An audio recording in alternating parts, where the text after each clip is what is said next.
Good morning students. आज हम बात करने वाले हैं टेंस के बारे में। तो स्टार्ट करते हैं। देखो ध्यान से देखना। टेंस में सबसे पहले अपन इंट्रोडक्शन की बात करते हैं कि टेंस होता क्या है।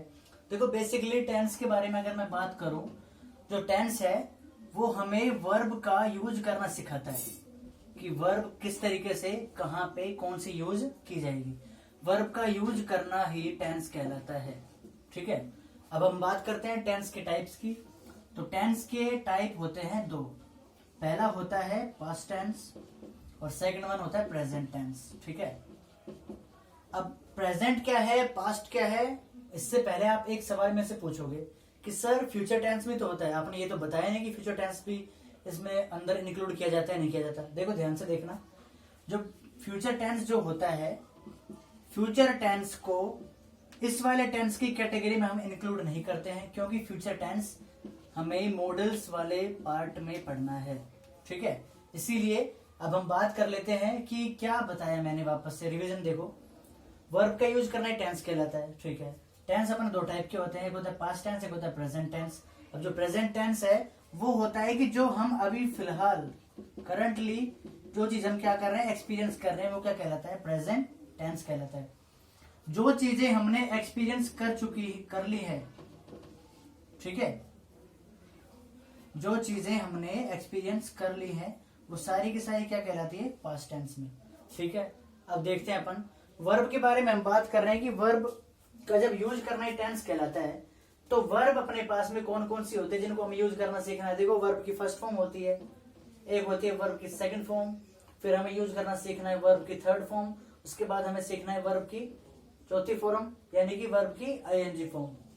आईएनजी फॉर्म कौन सी होती है, वर्ब की फर्स्ट फॉर्म में ऐसे ईएस जोड़ने के बाद में जो बनती है वो क्या कहलाती है, वर्ब की आईएनजी फॉर्म। इसके बाद में हमें वर्ब की ऐसे ईएस वाली फॉर्म भी सीखनी है, यूज करना।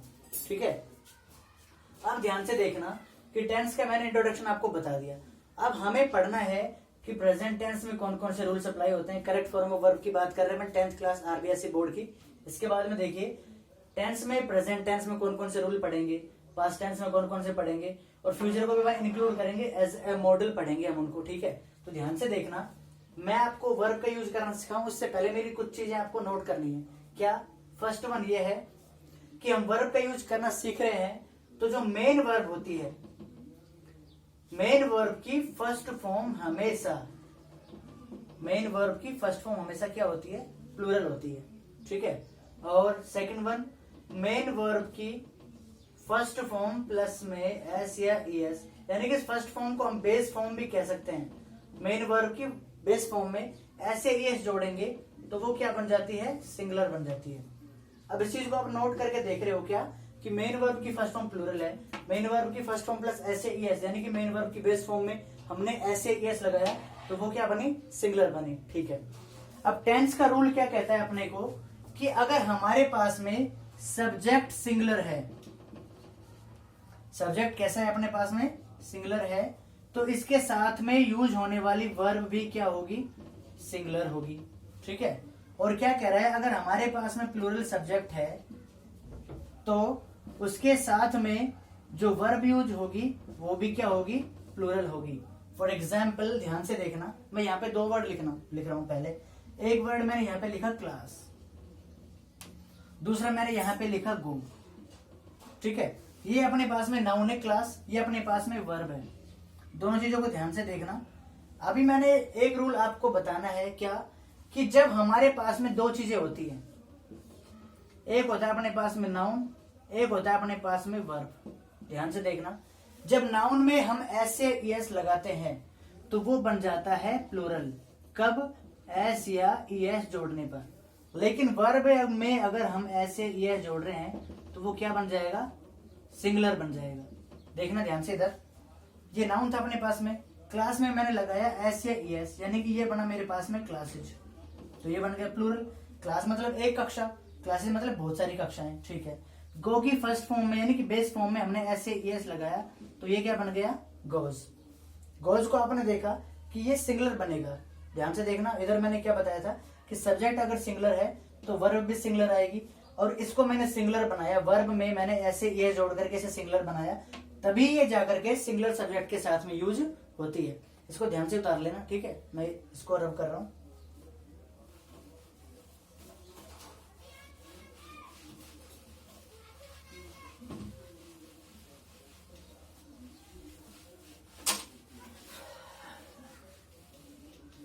और अच्छे से समझेंगे। देखो वर्ब की फर्स्ट फॉर्म मैंने यहाँ पे लिखी है, वर्ब की मैंने सेकंड फॉर्म यहाँ पे लिखी है,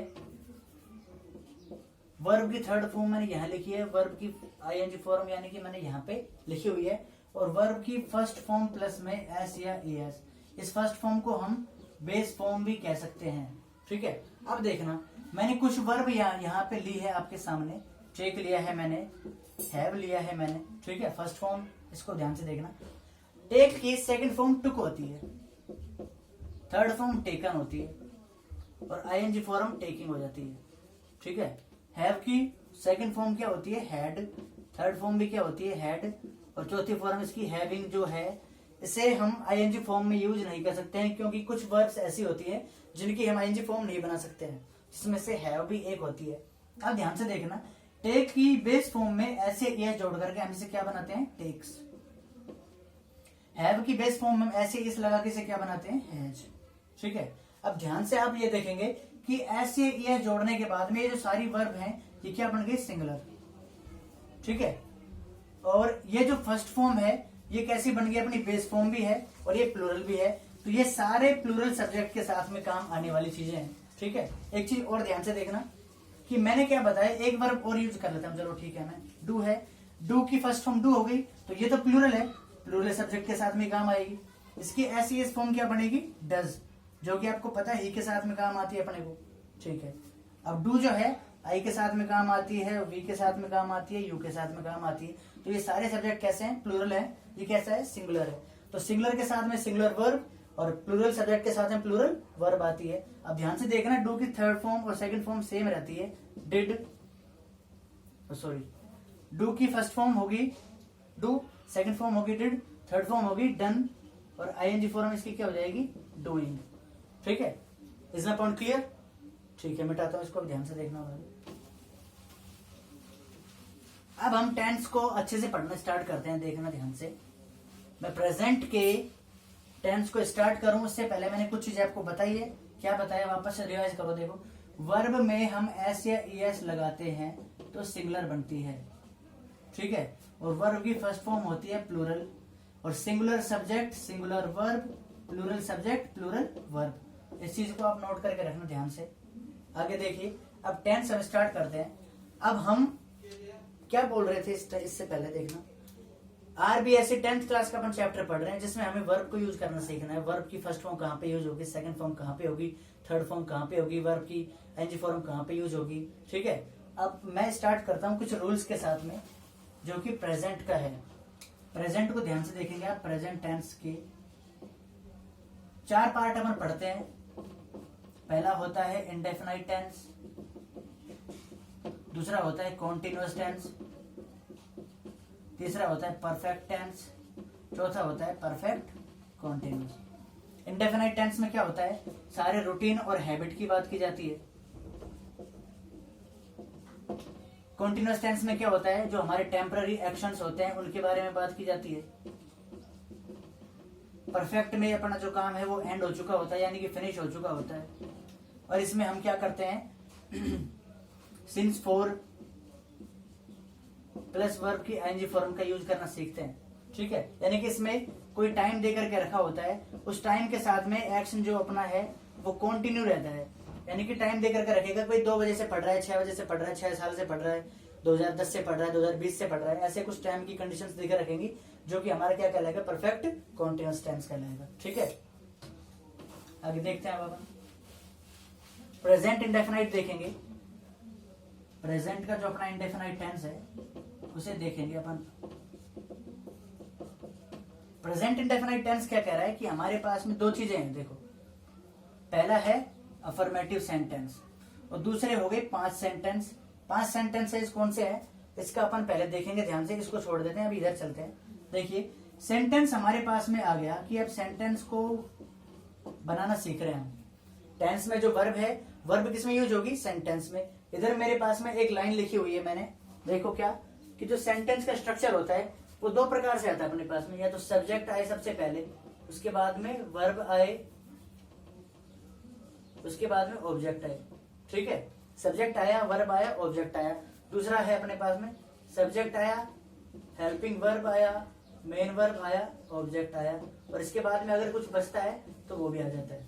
आप ध्यान से देखना, अब मैं इन एक एक करके चीजों को समझाता हूँ आपको कि सब्जेक्ट क्या होता है। ठीक है, इधर चलेंगे वापस से, सेंटेंस को समझें। उससे पहले सेंटेंस के अंदर जो चीजें होती है अपने पास में, सब्जेक्ट है, वर्ब है, ऑब्जेक्ट है, अदर्स है, इनको समझ लेते हैं। सब्जेक्ट क्या है? ये हर एक स्टूडेंट का क्वेश्चन होता है कि सर सब्जेक्ट क्या होता है, हमें बताओ। अब टीचर, जो पुराने जमाने के टीचर है, वो क्या बोलते हैं, जो काम को करता है, यानी कि जो डूअर होता है काम का, वही सब्जेक्ट होता है। नहीं, ऐसा कुछ नहीं है। सब्जेक्ट वो होता है जिसके लिए वर्ब यूज की जाती है, जिसके लिए वर्ब यूज की जाती है। एग्जाम्पल देखिए, मैंने यहाँ पे 2 एग्जाम्पल लिखे हैं। पहला है who helps you, second one है हु आर यू। दोनों को ध्यान से देखेंगे अपन। हु हेल्प्स यू, कौन तुम्हारी मदद करता है, कौन है जो तुम्हारी मदद करता है। अब मैंने क्या बताया, जिसके लिए वर्ब यूज होती है वो अपना कौन होता है, सब्जेक्ट। तो यहाँ पे जो वर्ब है हेल्प, ये किसके लिए यूज हुई है, हु हेल्प्स यू, यानी कि कौन है जो तुम्हारी मदद कर रहा है। तो यहाँ पर सब्जेक्ट कौन है, अपना हु। ठीक है, दूसरा क्वेश्चन देखिए, हु आर यू, ये जो वर्ब है आर, ये किसके लिए यूज हुई है, तुम्हारे लिए, कि तुम कौन हो। तो इसमें अपना सब्जेक्ट कौन है, यू। ठीक है, क्लियर हो गया। देखिए अब आगे चलते हैं। सब्जेक्ट अपन ने देख ही लिया क्या होता है। इसके बाद में हम वर्ब की बात करते हैं कि वर्ब क्या होती है। वर्ब बेसिकली एक वर्ड होता है। वर्ब का मतलब होता है वर्ड, और वर्ड का मतलब क्या होता है, शब्द। यानी कि कोई भी अगर हमने शब्द लिखा हुआ है वो वर्ब कहलाता है। ठीक है, अब वर्ब के टाइप्स 2 होते हैं, हम टेंस के अकॉर्डिंग देखेंगे। पहले इसको, हेल्पिंग वर्ब, मेन वर्ब। जो सेंटेंस को बनाने में हेल्प करे वो हेल्पिंग वर्ब। जो सेंटेंस में एक्शन होता है, जो काम होता है, वो कौन सा होता है, मेन वर्ब होती है। ठीक है, अब देखते हैं आगे। ऑब्जेक्ट देख लेते हैं अभी अपन कि ऑब्जेक्ट क्या होता है। ऑब्जेक्ट क्या है, देखो ध्यान से, जिसके ऊपर काम किया जाता है, यानी कि जो काम हम करते हैं उसे क्या बोला जाता है, ऑब्जेक्ट। पहला सेंटेंस देखिए इधर,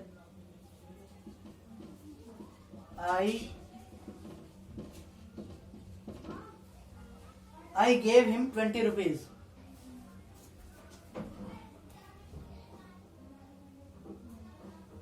देखो मैंने एग्जांपल लिखा है यहाँ पे, आई गेव हिम 20 रुपीज। अब वर्ब के बाद में एक चीज तो ये यूज हो रही है और एक चीज अपने पास में ये यूज हो रही है। अभी मैंने क्या बताया, जिसके लिए वर्ब यूज है वो सब्जेक्ट होता है। तो वर्ब किसके लिए यूज हुई है, आई के लिए। तो आई तो अपना हो गया क्या, सब्जेक्ट हो गया। ठीक है, जो काम करा जा रहा है, देने का काम हो रहा है, तो ये क्या हो गया, अपनी वर्ब हो गई, ये सब्जेक्ट हो गया। अब सब्जेक्ट के ऊपर और वर्ब के ऊपर किसी चीज का प्रभाव पड़ रहा है, तो वो है हिम का और 20 रुपीज का। जिसने पैसे दिए हैं, यानी कि जिसके ऊपर काम किया गया है, हिम के ऊपर। ठीक है, तो हिम अपना क्या हो गया, ऑब्जेक्ट हो गया, और 20 रुपीज भी अपना क्या है, ऑब्जेक्ट है। अब ये दो टाइप के ऑब्जेक्ट कहां से आ गए, तो बेसिकली इंग्लिश में ऑब्जेक्ट होते हैं 2। पहला होता है डायरेक्ट ऑब्जेक्ट, सेकंड वन होता है इनडायरेक्ट ऑब्जेक्ट। तो जो ऑब्जेक्ट पर्सन्स के लिए, यानी कि लिविंग थिंग्स के लिए आता है, वो कौन सा होता है, डायरेक्ट ऑब्जेक्ट। जैसे वी का ऑब्जेक्ट अपन हम क्या लगा लेते हैं, अस लगा लेते हैं, मी लगा लेते हैं, यू लगा लेते हैं, देम लगा लेते हैं, हिम लगा लेते हैं। ठीक है, इट लगा लेते हैं। तो यहाँ पे जो हिम है, ये कौन सा ऑब्जेक्ट है, डायरेक्ट ऑब्जेक्ट है। ठीक है, और जो नॉन लिविंग थिंग्स के लिए यूज होता है ऑब्जेक्ट, वो कौन सा होता है, इनडायरेक्ट। जैसे यहाँ पे 20 रुपीज है। क्लियर, अभी अपन आगे चलते हैं, देखो ध्यान से। अब सेंटेंस के ऊपर चलते हैं वापस से कि सेंटेंस क्या है। देखो सेंटेंस हमारे पास में इंग्लिश में 6 प्रकार से हम पढ़ेंगे। पहला होता है अफर्मेटिव। ठीक है, सॉरी, सेंटेंस देखो पहले होता क्या है। सेंटेंस को हम 2 तरीके से समझते हैं। पहला एज ए नाउन, यानी कि नाउन के रूप में तो सेंटेंस का अर्थ क्या होता है, और वर्ब के रूप में सेंटेंस का अर्थ क्या होता है।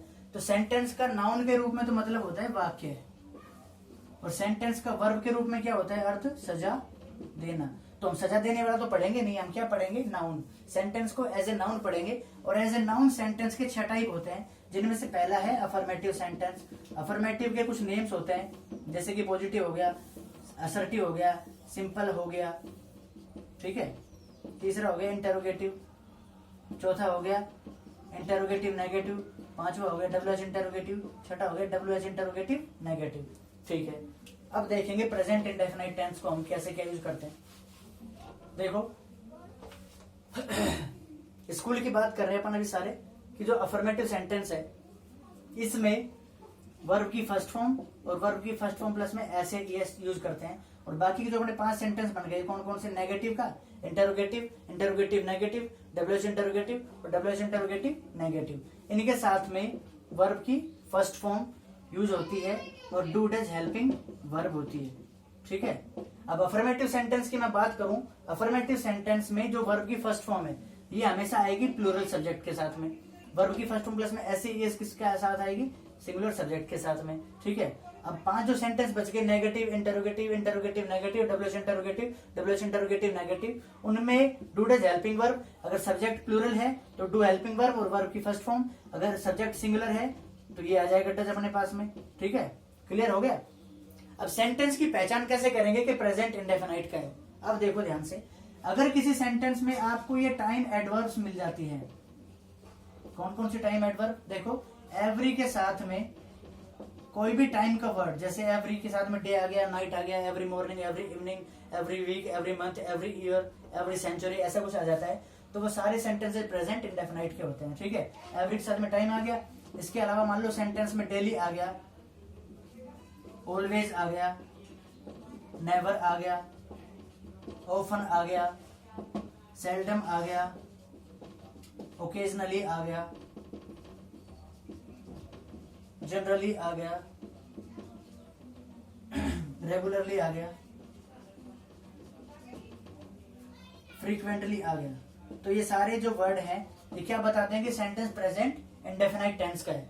ठीक है, अब इसके अकॉर्डिंग हम पेपर में क्या करते हैं, कुछ सेंटेंस दे के रखते हैं अपने को, प्रेजेंट इंडेफिनाइट का मान लो सेंटेंस दे रखा है, तो हम क्या करते हैं, इसकी पहचान करते हैं वर्ड के आधार पे।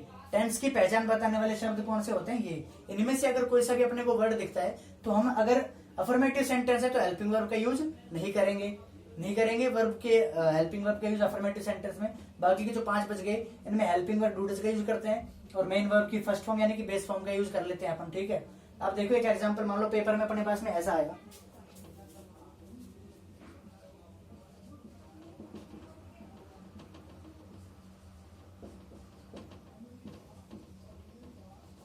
देखो ध्यान से, ही डेली, फिर ब्लैंक स्पेस है, गो टू स्कूल, वह रोजाना विद्यालय जाता है। अब डेली जो टाइम एडवर्ब आई है अपने साथ में, ये क्या कह रही है कि इनमें देखो आपको डेली मिल गया। ठीक है, तो प्रेजेंट इंडेफिनिट का सेंटेंस है। आगे चलिए, डेली है और सेंटेंस में वर्ब के साथ में नोट लिखा हुआ नहीं, इसका मतलब अफर्मेटिव सेंटेंस है। अफर्मेटिव क्या कहते हैं, वर्ब की फर्स्ट फॉर्म यूज करो या वर्ब की फर्स्ट फॉर्म प्लस में एस एस करो। अब वर्ब की first form plus S S कब होता है, जब सिंगुलर सब्जेक्ट होता है, सब्जेक्ट अपना सिंगुलर है तो एस या एस लगाएंगे। गो अपने पास में वर्ब है, हेल्पिंग वर्ब लगानी नहीं है, ही के हिसाब से एस या एस लगेगा तो ई एस लगा दिया। He daily goes to school, clear है। नेक्स्ट वन देखिए,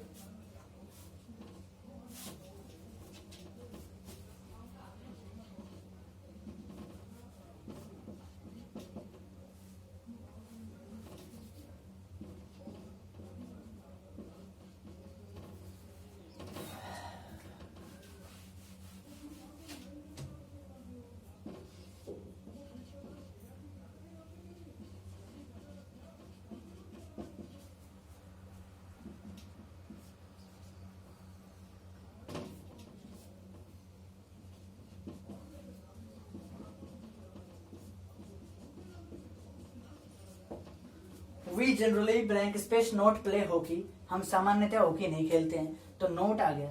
ठीक है, नोट के हिसाब से कैसा सेंटेंस है, नेगेटिव है तो प्लूरल सब्जेक्ट के साथ में डू हेल्पिंग वर्ब और मेन वर्ब के फर्स्ट फॉर्म यानी कि बेस फॉर्म अपने को लगानी है, तो वी के साथ में डू आएगा, डू के साथ में नोट आ गया, डू नोट, और ये प्ले की बेस फॉर्म अपने पास में आ जाएगी।